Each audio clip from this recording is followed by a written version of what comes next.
This is Carrie Cassidy and Bill Ryan, and we're with Project CAMELOT. We're here on Thursday. It's the 12th. The 12th of February, 2009.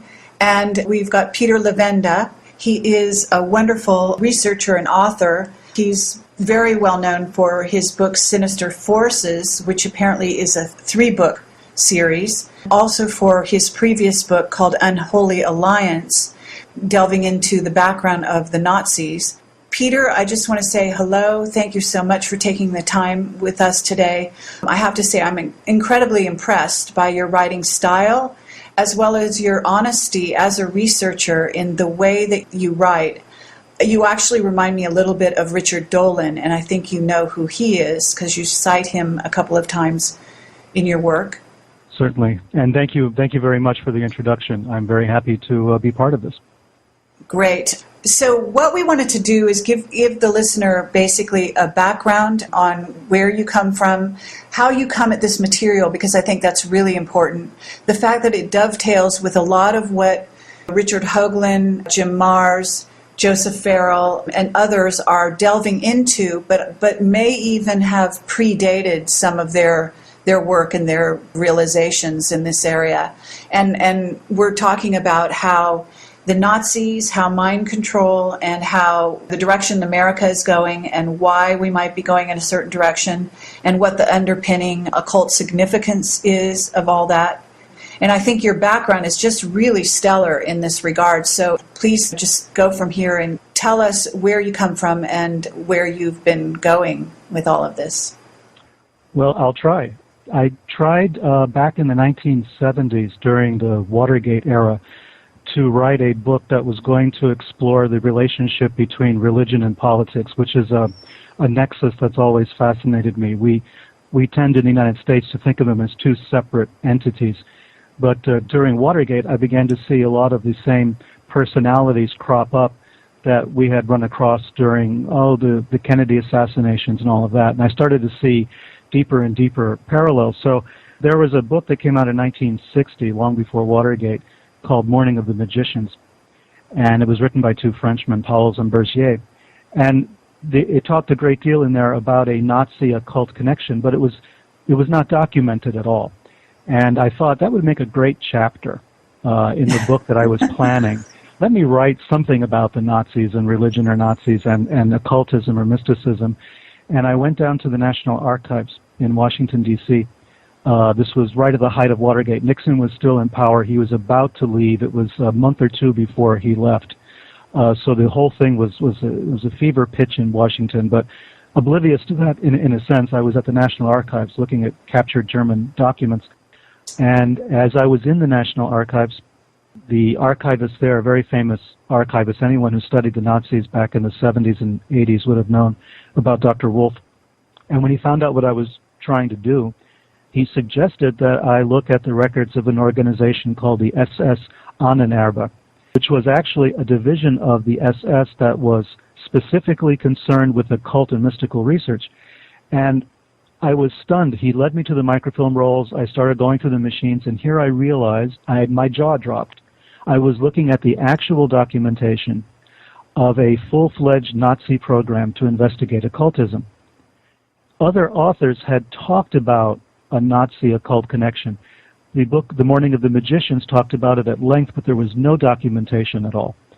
And some of the other books that had come out at that time, for instance, The Spear of Destiny and some of the others, talked extensively about this, but there was no documentation. So it seemed like speculation until suddenly I'm staring at all the documents.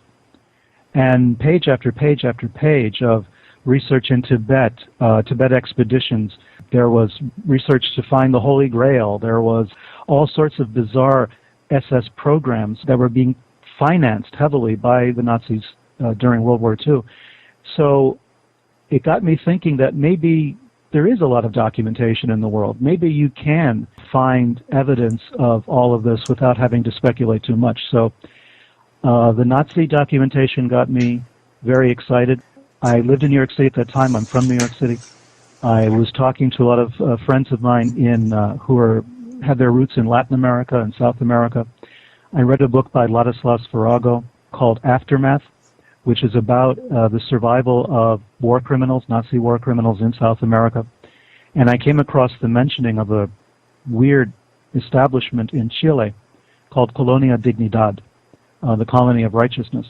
And this was supposed to be a kind of Nazi safe house, which was also a weird religious group high up in the Andes Mountains. And I thought, this is just too good to pass up. So here not only do I have the documentation from World War II, but now I have a real live Nazi sanctuary in South America, which is also a religious operation, which is exactly what I was writing about. So I decided to go to Chile, this was in 1979, and see this place for myself. And this was during the time of the Pinochet dictatorship.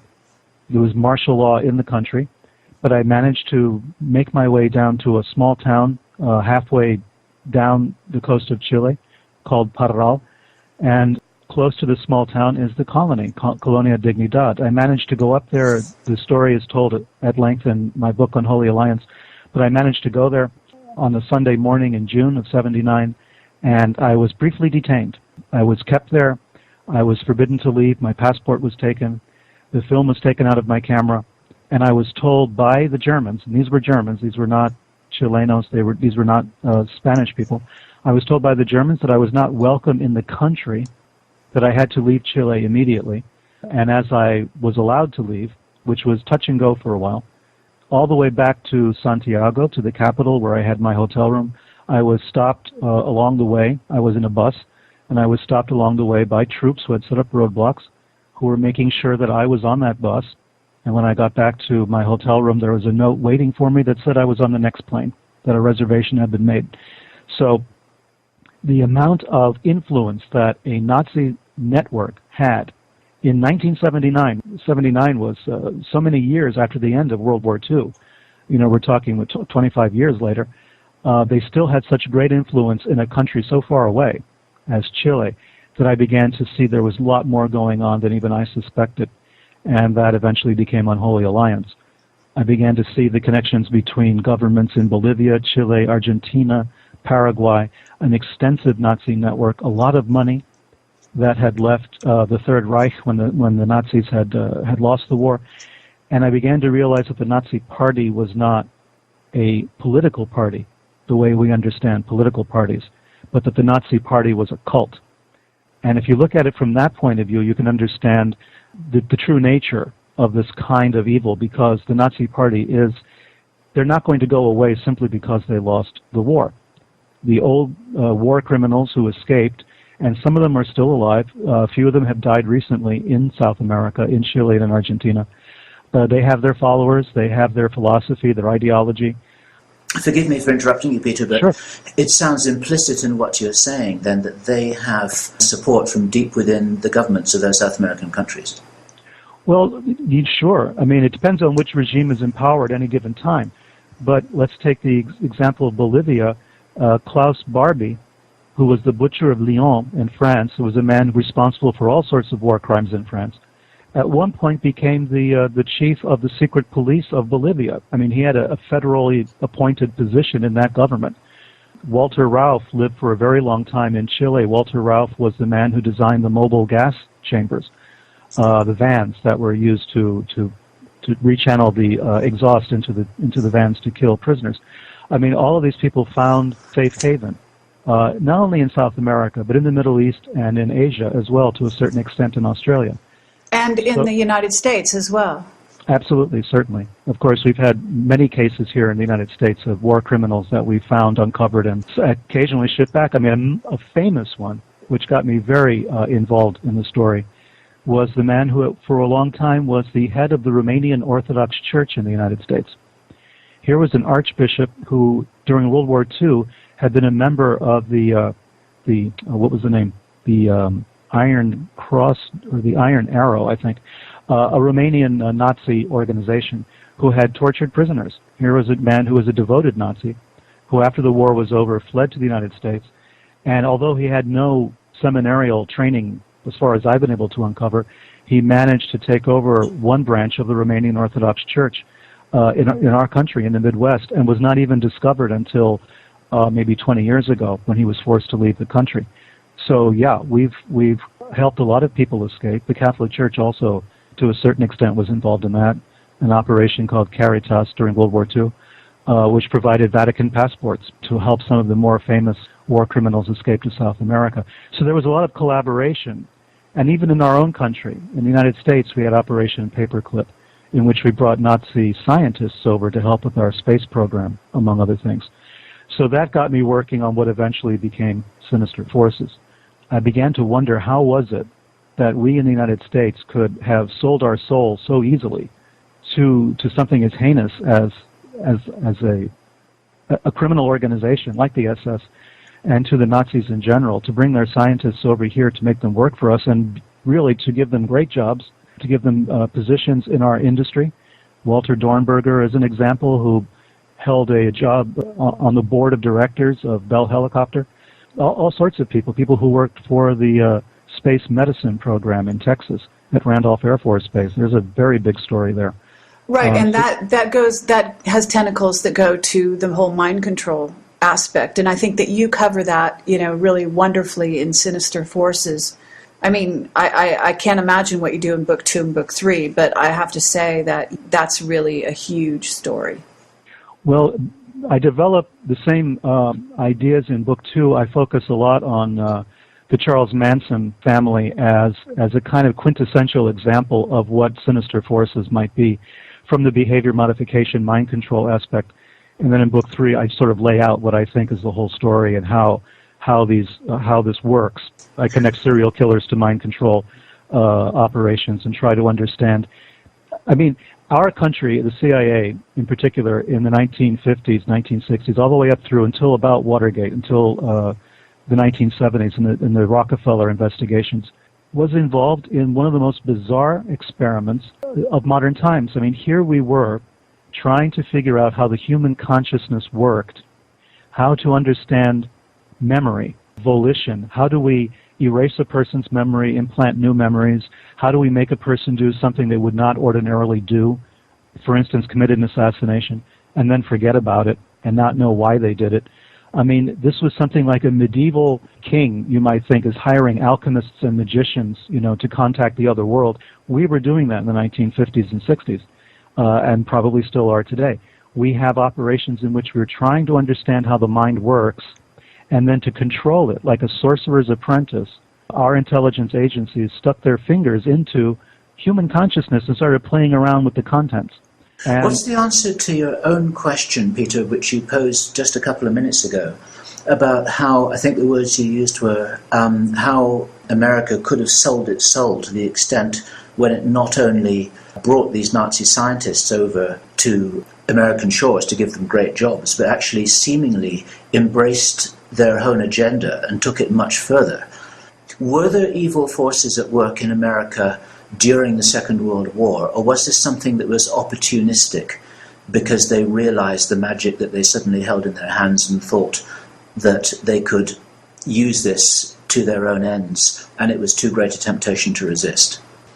Well, I think, as usual, the causes take place on different levels simultaneously. I think to point in one direction only might be a mistake.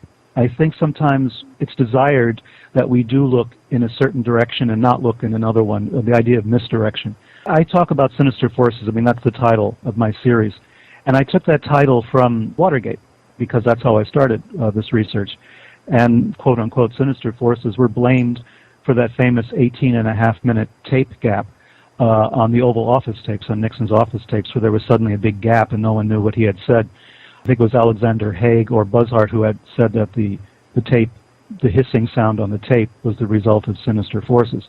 And I like that idea, that there was something darker at work. I think that in many cases what we see around us is theater, a kind of theater, and that there are forces that are deeper, darker, less visible, manipulating events. Or I like to think that what we call coincidence and synchronicity is evidence of the action of a darker force or a deeper force. Are those forces also much more ancient? Because, of course, there are many researchers, possibly yourself, who conclude that this whole thing, this whole dark agenda, had its roots 2 or even 3,000 years ago. And it's been growing steadily since then. Well, actually, in your book, you're talking about going back into the mounds in America. So you're going back thousands, if not millions of years, right? Certainly. And you're talking, there's also the allusion to Egypt and the pyramids, and you're talking about you actually have to get to possible off-world cultures and how we humans, how humanity began on this planet when you go that deep, really. Well, when I started looking at the burial mounds, and the idea of the Indian burial mounds came to me surely by accident, because I was researching Manson, and I decided to go where Charles Manson had grown up, which is a town called Ashland in Kentucky. And I was struck by the fact that there were Indian burial mounds right in the center of town. And I started to research that, wondering what did that mean. I had never really come across this before. This was brand new to me. And I started to look at the fact that these mounds are all over the United States, especially east of the Mississippi, but also west of the Mississippi to a certain extent. And I was struck by the fact that there was actually an ancient civilization in America, in North America, that we had no clue about. And it was just as ancient as anything that was taking place in the Middle East. The earthworks that they built were in some cases more grand and a lot larger than the pyramids. And we know so little about it. And I began to look at America as a kind of haunted house. And I began to ask myself, what forces are there really at work here? The coincidences that we come across, especially a conspiracy theorist, anybody who begins to investigate the Kennedy assassination is probably the most famous example, will come across dozens and then hundreds and then maybe thousands of coincidental connections between people, places, and events, which drives them crazy.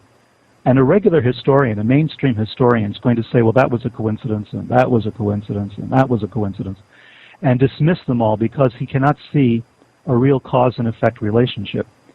But to me, and it happens to all of us who investigate these things, we find ourselves bedeviled by these coincidences. I mean, I was researching sinister forces for a while in Asia.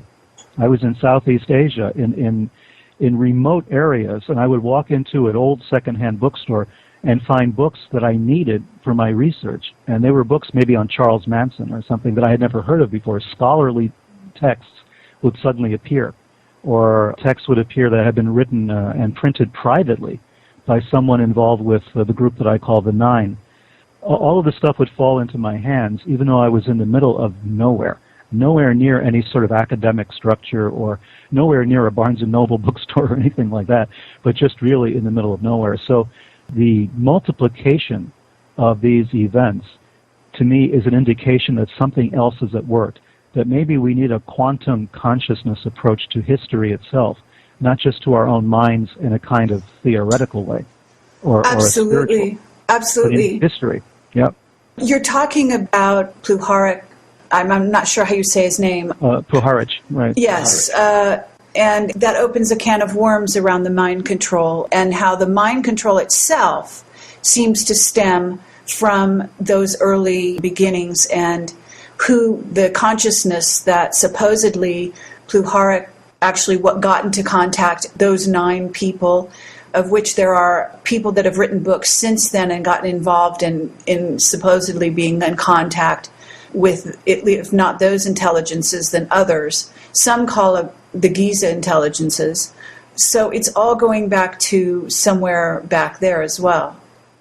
Well, yeah, and I mean, if you begin with Pluharich, you can see the contours of what I'm talking about quite clearly, because here was a man who was a researcher into the paranormal, but he was also a captain in the U.S. Army and a medical doctor, all of these things all together, and this was all during the Korean War. And here is a man who was giving lectures to the military on how to weaponize ESP, how to use man's telekinetic and telepathic powers as a weapon in the fight in the Cold War. At the same time, he's holding a seance, or a series of seances, at a farmhouse in Maine, to which he's invited a handful of people. But the people he's invited are some of the wealthiest families in America, the most powerful families in America, blue bloods, who are descended from the signers of the Declaration of Independence. And the thing that fascinates me about this is that this is thoroughly documented stuff. There's no speculation about this at all. Anyone can go and look it up and find out for themselves that these people did meet, they conducted a seance, they were in contact with some extraterrestrial or supernatural group of beings, which called themselves the Nine. And we're talking about people who were also tangentially involved in the Kennedy assassination, which would take place 10, 15 years after these events. I mean, it's stunning. I mean, you ask yourself, what is the connection? How could this possibly be? What did you think of Picknett and Prince's book, The Stargate Conspiracy, that you must have read as part of your research? I did read The Stargate Conspiracy, and I wanted to shout at Picknett and Prince, just go a little bit further, go just a little bit more, and you will see the connections right back to the Kennedy assassination, because I was thrilled they were writing about these events, about the Nine also. They were writing about Puharich. They had mentioned him. They had mentioned this group, but they had not drawn the connection. They had not connected the dot between, for instance, Arthur Young, who was a prominent member of the Nine, a man who invented the Bell helicopter, which I had mentioned just a little while ago as having been involved with Nazi scientists. When you talk about the Nine, are you talking about a human group or an off-world group, or is this an allusion to two groups of nine? Well, when I talk about the Nine, I'm focusing first on the human group because those are the names of the people that we know. But of course, they were considered to be the earthly representatives of the spiritual or extraterrestrial group that called itself the Nine. What is that earthly group of nine? Well, the Nine included families, for instance, Arthur Young and his wife Ruth Forbes Payne Young, who is a relative of John Kerry's, as a matter of fact. John Forbes Carey. So we have Arthur Young and his wife, Ruth Forbes Payne Young. We have a DuPont.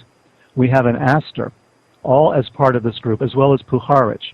So the Astor family was there, the very wealthy American and British family, the Astors. Of course, everyone knows the Astor and the Waldorf Astoria, et cetera, et cetera. John Jacob Astor was on the Titanic.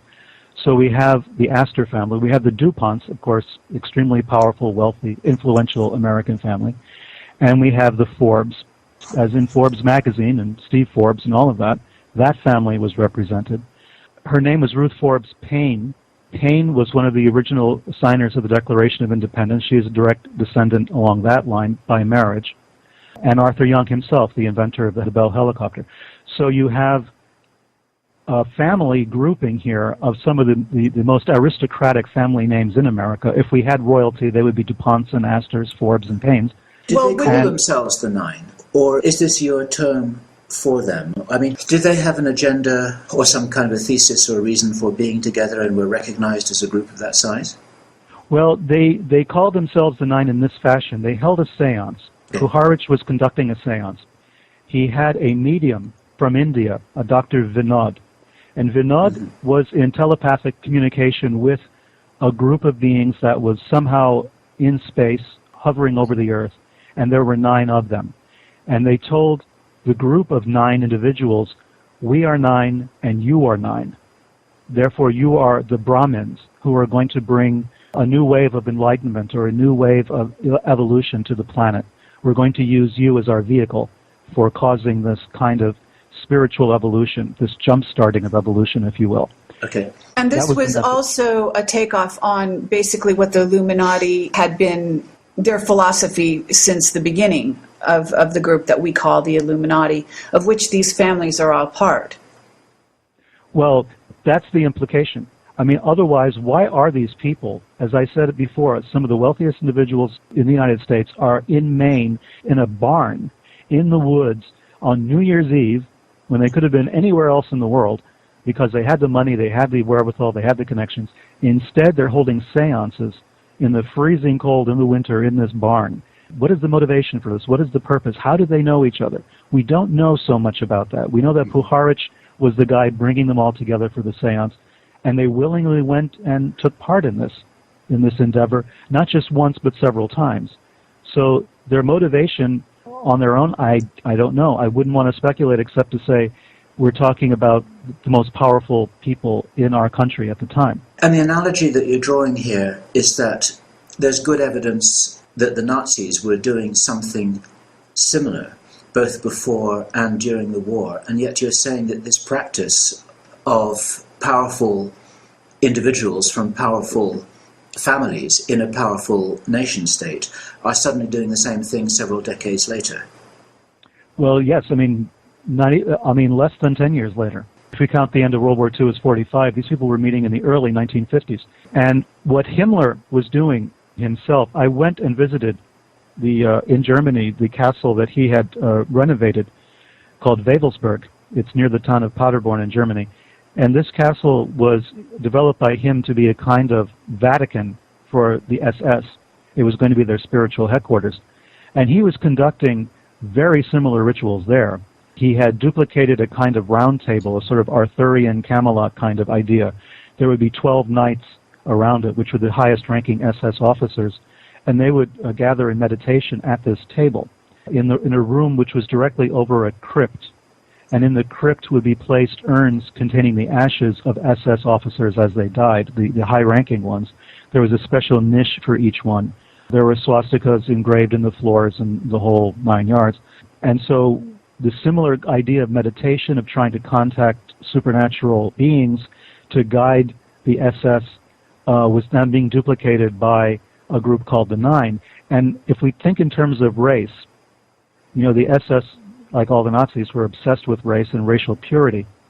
Suddenly with the Nine, we have, as I said, the blue-blooded American families, DuPonts, Astors, Paynes, Forbes.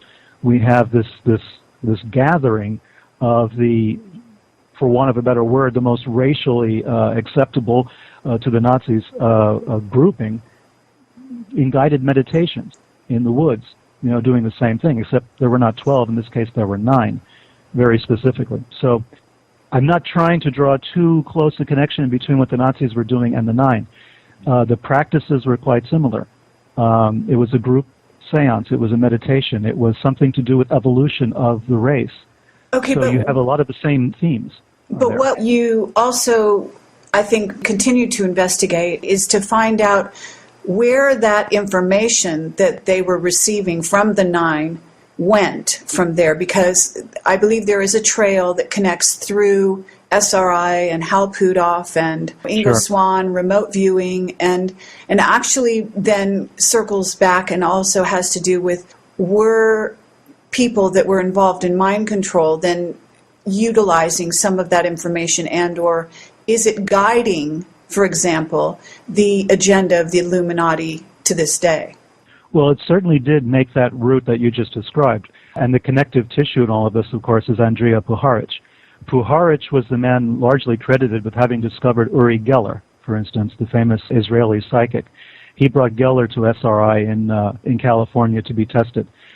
And there was also a connection with SRI and that grouping with the people at Jonestown. The connections are vast with all of this, and if you start pulling at the threads, What's you'll become the Jonestown extremely connection, paranoid. Peter? Well, yes. In Volume 2, I have about 100 pages alone just on Jonestown, because the amount of work that has yet to be done just to decode that event, is still enormous. We really know very little about what really happened at Jonestown. But slowly but surely, more and more information has been revealed over the last 20 years or so. Some of it by a good friend of mine called Jim Hogan, an investigative journalist who spent a lot of time researching Jonestown and came up with some of the CIA documents to verify that Jim Jones himself was some kind of contract agent with the CIA. He had what's called a 201 file at CIA, so we know there was a connection there. But as far as the connection with SRI, I think it was Russell Targ, if I'm not mistaken. I believe it's Russell Targ who was the man who was involved with both Jonestown and SRI and Hal Puthoff.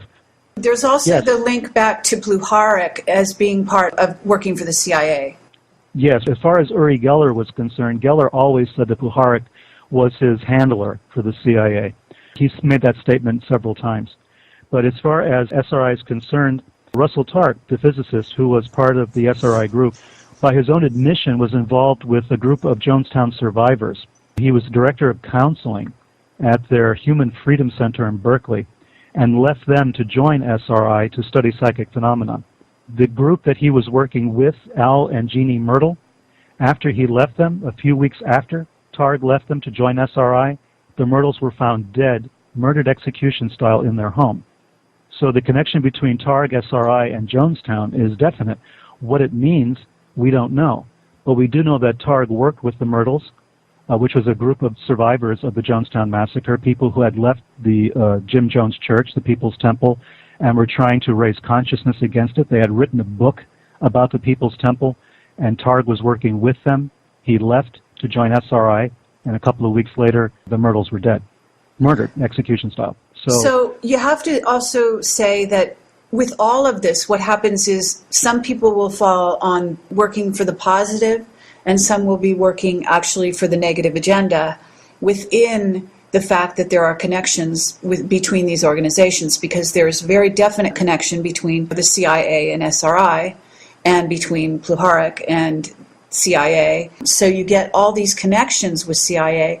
Gordon Neville, the Kennedy assassination, all these link back to the CIA. So it gets really convoluted. It's really fascinating, and I know that you've studied the occult in great depth.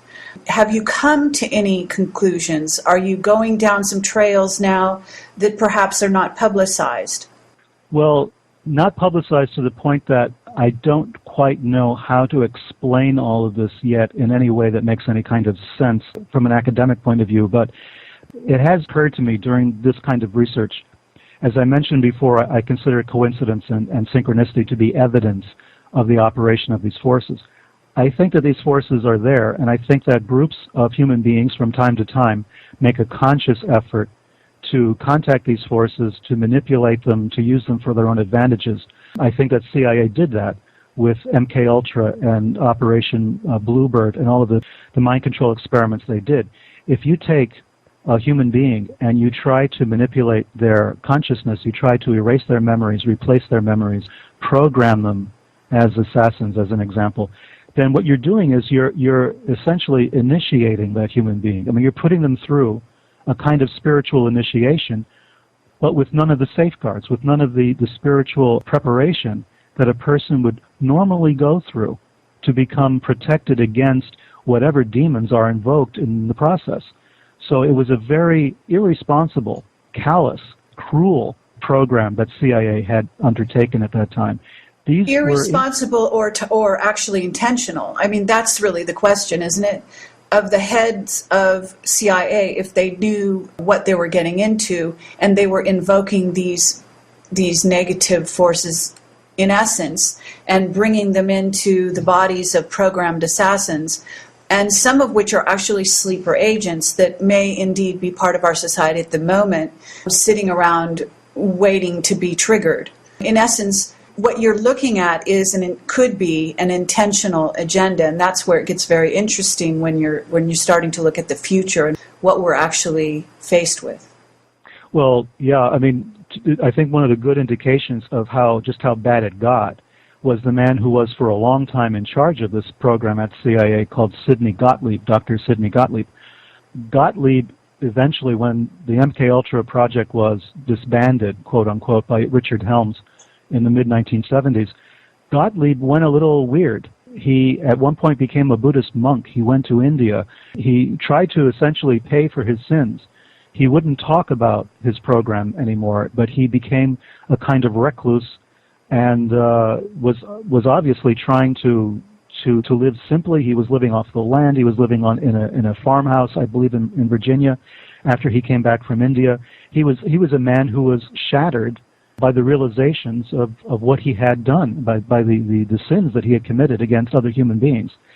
So if the leader, if the creator, or the handmaiden of this operation felt that way, I wonder what the day-to-day perpetrators felt, the people who are actually involved in the day-to-day programming of these individuals. I, for one, I think there's a tremendous amount of evidence to suggest that Sirhan was just exactly one of those assassins who had been created. I've gone through Sirhan's diaries, the diaries he was keeping up to the point he was arrested for the assassination of Senator Robert Kennedy. And he has no idea what happened, does he? He doesn't. I mean, he admits he did it because he figures, he did it. I mean, if he's arrested for it and he was there, he must have done it, but he has no memory of it. And his diaries are extremely suggestive of someone who's been through a behavior modification program, something like a mind control program. It's fascinating stuff. I read a wonderful book, which I got I also had the experience of what I guess you could call the International Library Angel suddenly depositing a book at your feet when you're traveling. It was a book by Long John Mabel, who was the Art Bell radio host of his day, who operated in the 1950s, who wrote an amazing book about the control of Candy Jones. You must be familiar with that. Yeah, I do. I'm fascinated by that account as well, and I think it's genuine. It's been attacked, of course, by other researchers and authors by saying that Long John Nebel kind of made it up or Candy Jones never went through this. But if you really go through, and as I do, which is the thing that I do, is I go through and I try to document what goes on. I met Candy Jones a couple of years before she died. I was actually interviewed by her on radio in New York City. And from my point of view, what she discusses, especially her trips in Asia and in Taiwan, have the absolute ring of truth. I mean, I've lived in Asia for a long time. I've traveled in those countries. The things that she discusses, I believe, actually did occur. Mm-hmm. I think that she did not make them up. I can recognize the places she's talking about. So I read that book several times, and it rang very, very true to me. Yeah. This was not a sensationalistic thing that she was making up. I really do believe what she said had happened. So where are you going now with everything? Because you don't really keep your blog up. You had been talking about McCain as a possible mind control victim, and I think there's great evidence to that effect. I'd be interested to hear what you have to say about Obama. I don't know what your current situation is. The powers that be, are they aware of you? Have they made your life difficult? Because you seem to be one of the best researchers actually pulling these threads together in one place. And what does this mean for us at the beginning of 2009, looking at the next few years and what this may mean for this country and the world? Yeah, I mean, these are very good questions. I took a little time out for a while to get a graduate degree in religion, and the thesis that I wrote, I published as Stairway to Heaven, which came out about a year ago. And I have another book on the Freemasons, which is coming out in April. I've kept my hand in all of this, and I've been doing a lot of academic type work on the one hand, and then a lot of investigative work on the other. The political situation, the way I look at it these days, as I mentioned before, is theater. It is basically theater. We are watching a play being acted out in front of us, and we're all willing or unwilling audience members in this play. I think we have to not believe a lot of what we see as being real, quote unquote. It's a kind of consensus reality. We all kind of agree that certain things are real and certain things are not. And I always like to talk about the root of the word reality, because the word comes from a very interesting Indo-European root, which also gives us royal. It gives us what is real and what is royal. And basically what that means is, to me, whatever the king says is real, is real. In other words, there's a kind of agreement that we all enter into, a kind of contract where we agree that certain things are and certain things are not real. And I think we've come to the point where we have to revisit what we call real. We have to revisit reality to a certain extent. We have to come up with a new paradigm, a new way of looking at reality, because it's not working for us, the old way of looking at it. We're too easily manipulated. Our country has made a science of the manipulation of reality since at least the Korean War, if not before. Communication science, which is being taught in the universities all across the country, came into being as a result of World War II and psychological warfare studies. I mean, the same guys who created psychological warfare for use during the war were the guys who, in the private sector, developed programs for teaching advertising, marketing, and communication. Mm-hmm. So we are really struggling with psychological warfare being directed against us by manipulating our reality. Right, a form of propaganda and mind control in and of itself, just as television becomes, in a sense, a mind control tool. On a massive, massive scale. I used to live, as I mentioned, in Asia, and we would get CNN out there. And I don't want to single out CNN particularly for opprobrium, but they are sort of an international news organization that you can pick up on cable channels all over the world. And there was one particular instance where I'm in Kuala Lumpur, and there was a riot going on CNN, on television, in a restaurant. It was being carried live, and we're looking at the television screen, and we are at the site where this riot is supposed to be taking place, and there's no riot there. So we're watching, and we're all looking at each other. We're watching the screen, and we're saying, "What is this?" And it turned out there were 3 or 4 people in a corner somewhere, and a camera was on them. And the way it looked as if there were all of these really angry people rioting. And I was getting a phone call from friends of mine saying, "Go away, get out, there's a riot taking place, we can see it on television."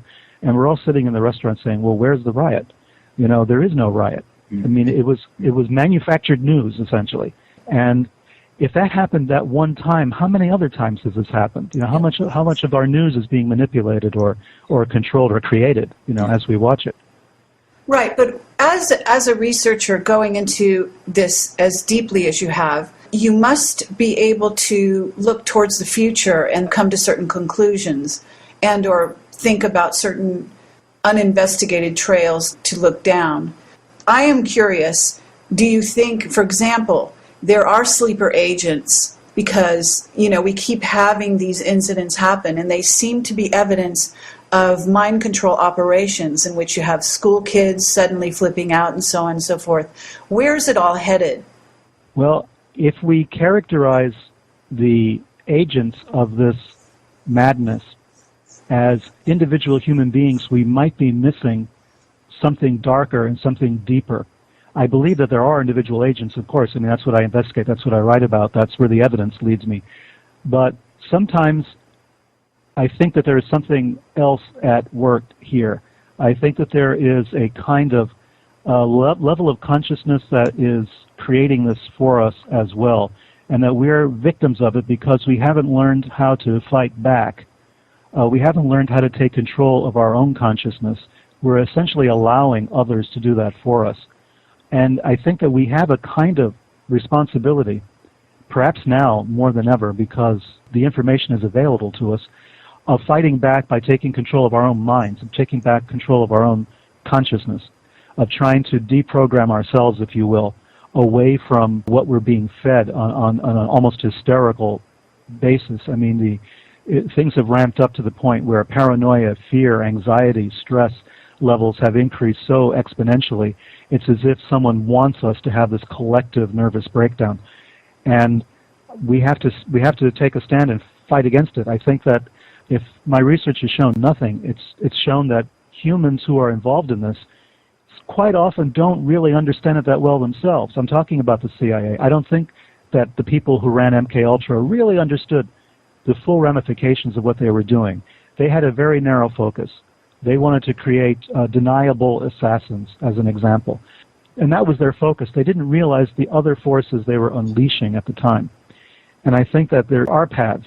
There are shamanistic paths. There are paths in the occult that might be actually beneficial for us to investigate, to understand how we've been manipulated, how our consciousness has been manipulated, our reality itself has been manipulated. I think we have a chance because there is such an amount of information available.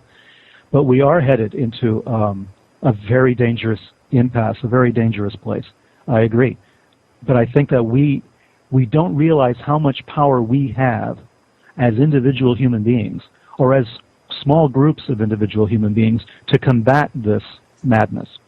And I think we can take back our minds and our lives from these forces, from these sinister forces.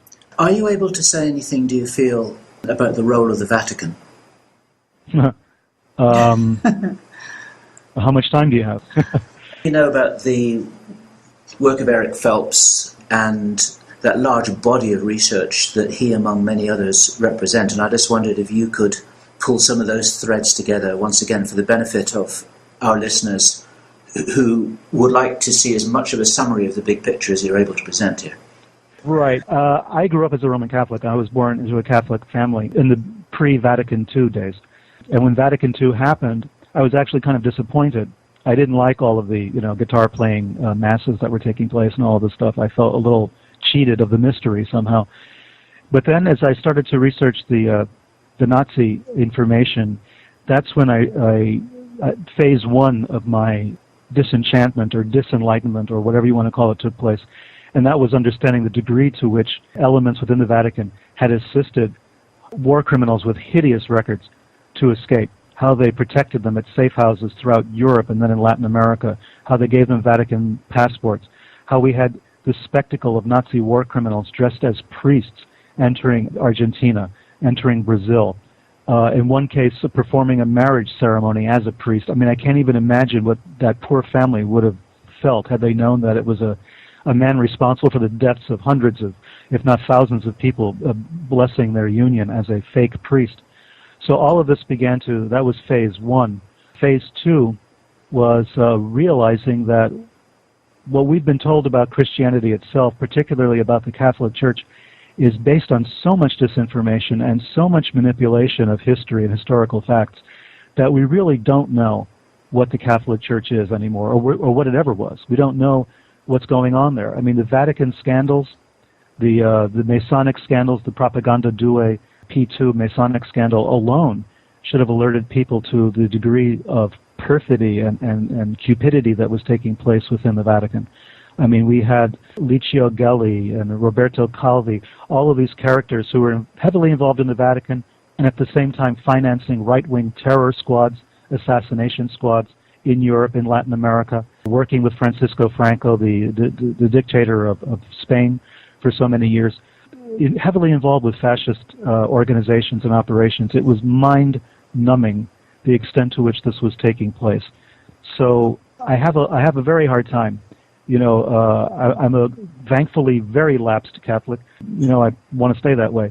I can't believe that I would go to the bishops, archbishops of the Catholic Church and accept spiritual guidance from people whose own morals and ethics I have to question on almost a daily basis. Well, also, there's a link between the Vatican, the Illuminati, and the U.S. government, apparently.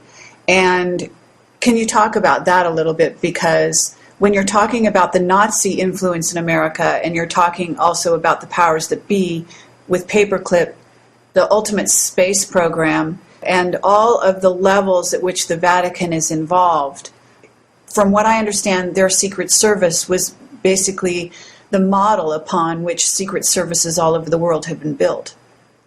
Well, sure. In fact, even the SS, the Nazis, emulated the Jesuits. I mean, Himmler wanted to create a Jesuit order for himself, and that was what the SS was, hence the black uniforms and the rituals in the churches and the rituals at night in the forests and all of this other stuff. It was a kind of pagan Jesuit order that Himmler was trying to create.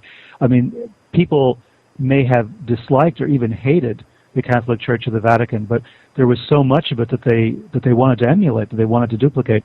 But the problem is that we have so much information to discuss that it would take hours to get into it. I'll just bring up one or two points that will enough to scare you. And probably, I think the place to look in the beginning, if you want to see the connection between the Vatican, Nazis, and even the Illuminati, would be the Knights of Malta and some of the other chivalric orders that the Vatican maintains and supports.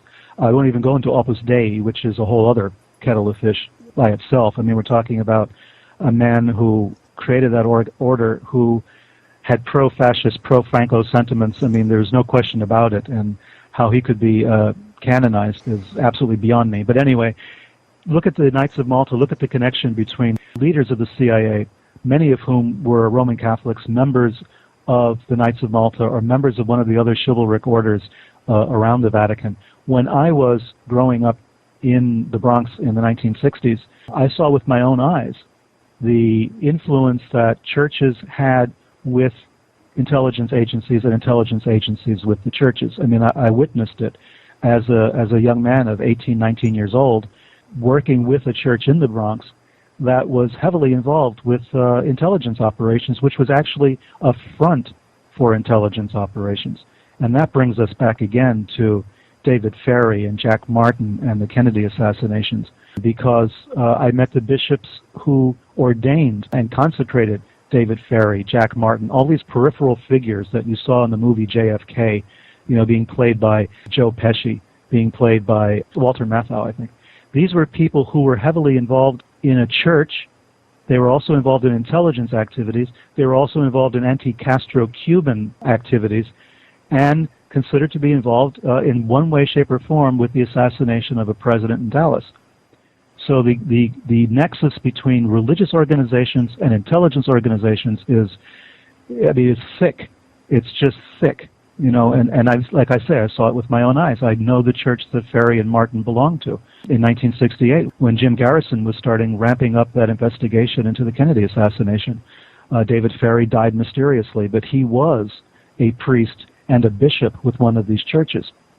So, don't you also get into maybe what's going on with the agenda in terms of how this plays out, for example, in the economy of the world going, downhill, and the desire for the one world government, and how there are certain problems being created so that a solution can be created, as you know, possibly David Icke's work in that area. So what I'm wondering is, are you following those threads such that obviously you see the economy going down in America and around the world? There are sacrifices, blood sacrifices. Some of these things are, or maybe even all of them, are actually planned as some kinds of sacrifices to these hidden dark entities in order to make certain things happen upon this planet. Well, if we don't characterize the economic situation as a purely economic situation, I think we can see more clearly what's taking place. In a previous era, this might have been a vast military conflict. It might have been a World War III or a World War IV or something. Now we're fighting that same war, but we're using economics to do it. This is a different approach to the same type of general control that's being exerted over the world. I mean, the whole world cannot go broke. The money is somewhere. That's the funny thing. The humorous part of this thing, if you want to be funny about it, is the fact that, we're thinking that the whole world economy is going down, but basically what happens, especially with capitalism, is somebody gets rich and somebody gets poor. So who's getting rich? During Watergate, we were told to follow the money. And I think if we follow the money today, we can find out who's doing what to whom. We can find out who's actually doing this kind of control. I've been looking at it. I've been trying to following the money in today's economy is extremely difficult to do.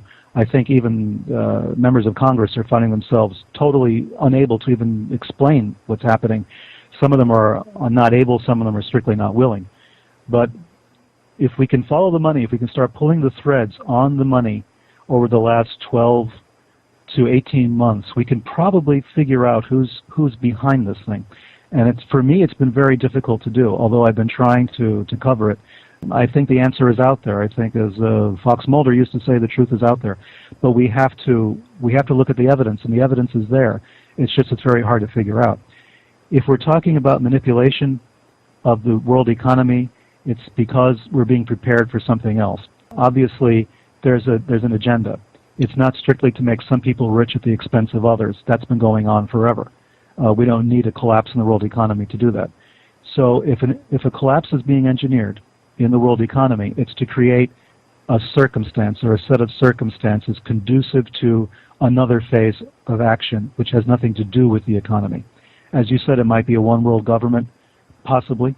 It might be something more heinous than that. A collapse of the economy may be a way to keep in place the types of controls that were put into our government during the last 8 years. It may be a way of preempting any kind of change that we thought we were voting for, some of us anyway. So there may be a way to, as 9/11 essentially was a Reichstag fire, which gave a president total control of the government in terms of the Patriot Act and everything else. Collapse in the economy is essentially another 9/11. And it's going to give the government additional powers that it never had. It's just another kind of control, demolition. It's another kind of control. It's a what's the word I'm looking for? A consolidation of all of this. If we put the Patriot Act and some of the other things that took place, the wiretaps, the illegal stuff that's been going on, and we now couple that with government control of banks and corporations, we have fascism. Some people are talking about creating socialism or communism here, but fascism is also a wedding between the state and the corporation. It's not just socialism that we're talking about. The one thing that nobody wants to talk about is the fact that we've been creeping closer and closer to fascism in the last 40 or 50 years. And that scares me, believe it or not, more than socialism does or even communism. What frightens me most is a kind of fascism, an American style of fascism. Well, I mean, this is the premise of Jim Marr's book, as you know. Yes. And it is basically a fait accompli in the minds of many, even behind the scenes with Richard Hoagland and his investigation into NASA and the symbolism there and the paperclip background behind, the space program. So the agenda seems to have been a kind of fascism that stemmed out of World War II and is being continued today. But where is that going? Once they have total control, then what? It's almost like they already have total control as it is. One wonders what next. And the only thing we've gotten so far in our study of this mystery is the idea of population elimination. In other words, they want to eliminate large segments of the population. They haven't been able to do so with other means, but if not that, and with viruses and so on. In other words, this control you're talking about has to lead to something, because control is something they've, in a sense, always had. But they're tightening it, and as you say, they're consolidating it. So with what purpose in mind? Well, that's another good question, and it's something, too, that would probably take a long time to try to analyze. I think that the powers that be, quote unquote, are not 100% happy yet. They don't really feel they have the kind of control they would like. Part of the reason for that is the explosion of technology, which seems to be getting out of control. You don't notice it perhaps as much in this country as you would overseas, where this kind of technology, the internet in particular, has given people at the grassroots level a voice they never had before. So the governments in those parts of the world, especially in developing countries, are struggling very hard to control the technology and control access to information. Right now, we're talking over the internet, and this will be available on the internet, so people who want to can hear it.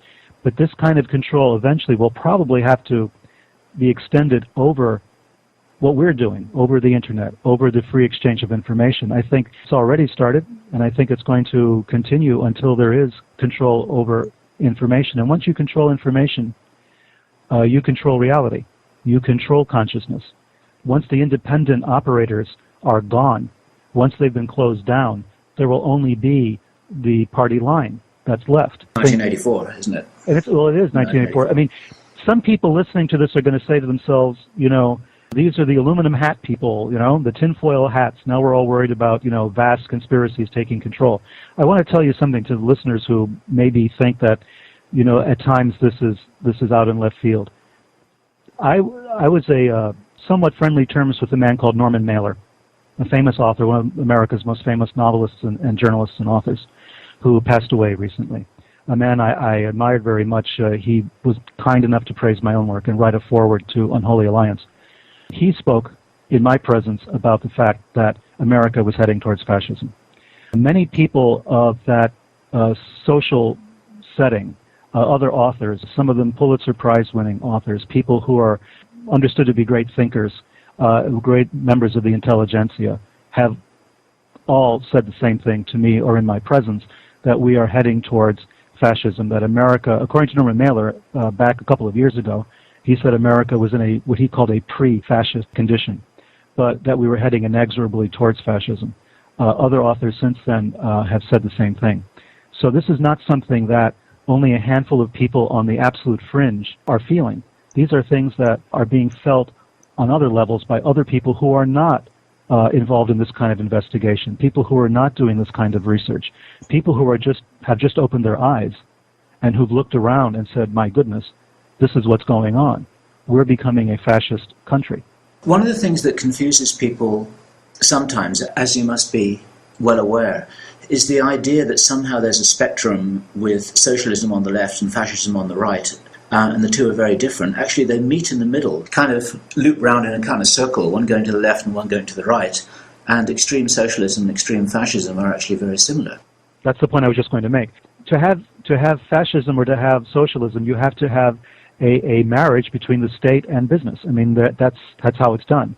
Either the government owns the means of production, as it does in a socialist or a communist country, or the state and the corporations have a working relationship, a nice working relationship, as Eisenhower warned us about when he left office. He talked about the military-industrial complex and how frightened he was that that was happening.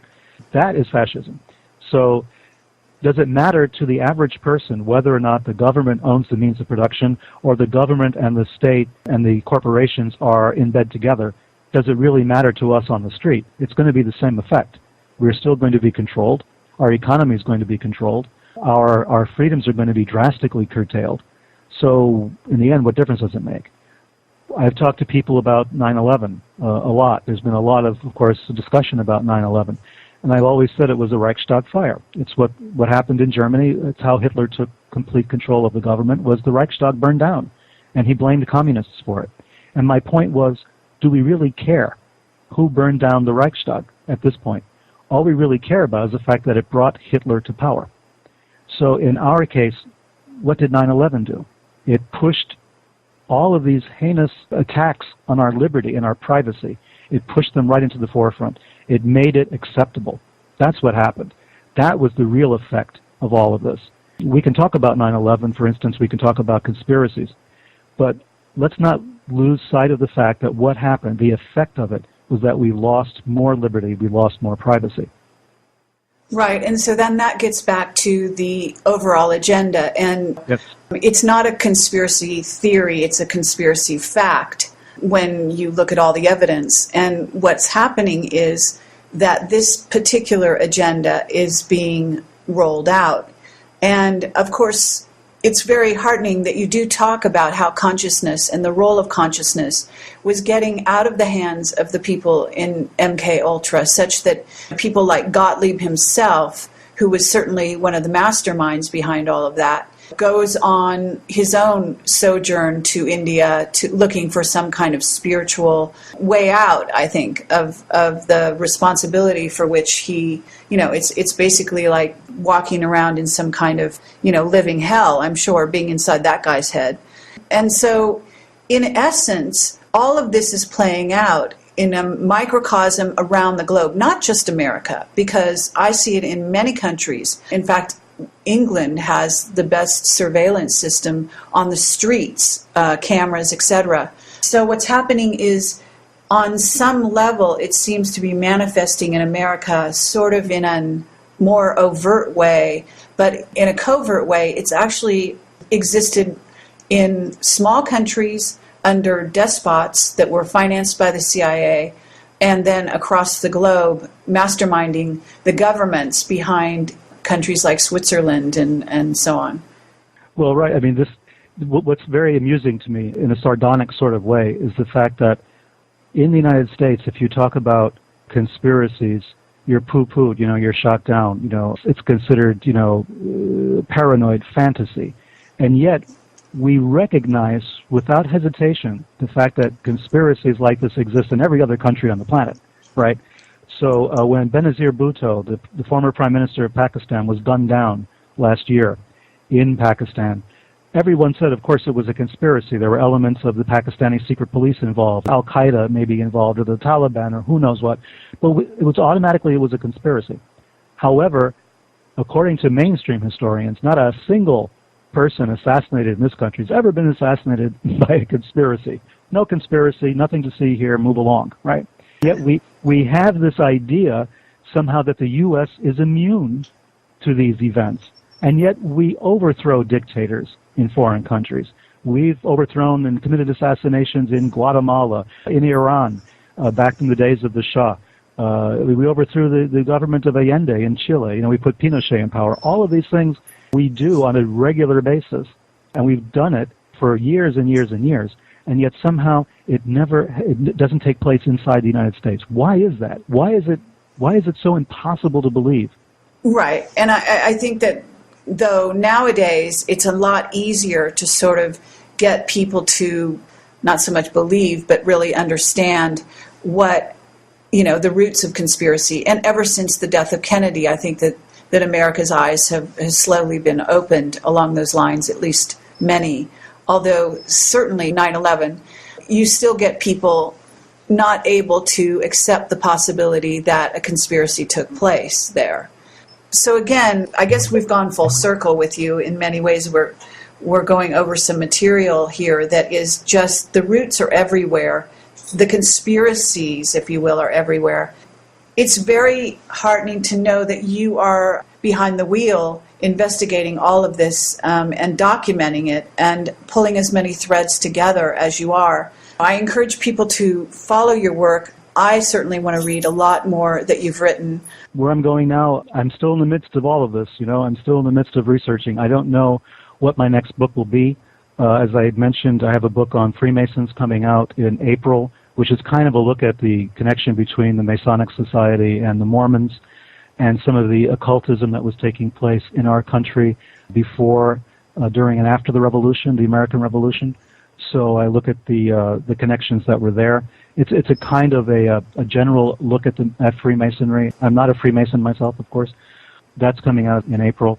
Stairway to Heaven was really more about Kabbalah and Chinese alchemy and that sort of thing, a very spiritually oriented book trying to understand some of the implications of some of the ancient writings. So where I'm going to go from here, I'm constantly collecting information. I'm constantly building up files of data, trying to see more connections, and I'm sure I'll have something like this to share with you soon. That's fabulous. One thing I do want to ask you, the book you were talking about, that you investigated the occult quite deeply. I was involved with it, yeah, the Necronomicon, of course. I mean, I've made no secret of that. I've done some interviews based on that. That was an occult work that I think today it's one of the critical texts probably of the mid-20th century on occultism. It's been reviled by a lot of people. People claim it's a hoax. Other people say it's a very terrible book or it's a very powerful work. I look at it as a survival of an old Middle Eastern occult practice, which involved a process of initiations, going through a series of gates, gaining greater and greater illumination or enlightenment at each time, each passing of the gate. It's an interesting book, and the events around it were interesting as well. We'll have to revisit that with you because I'm fascinated by that as well. Well, thank you, Peter. This has been fascinating. We're both really very interested in what you're going to be doing in the future, as well as to get into your work after this conversation. And thank you for taking the time today to talk to us. It was my pleasure. Thank you very much.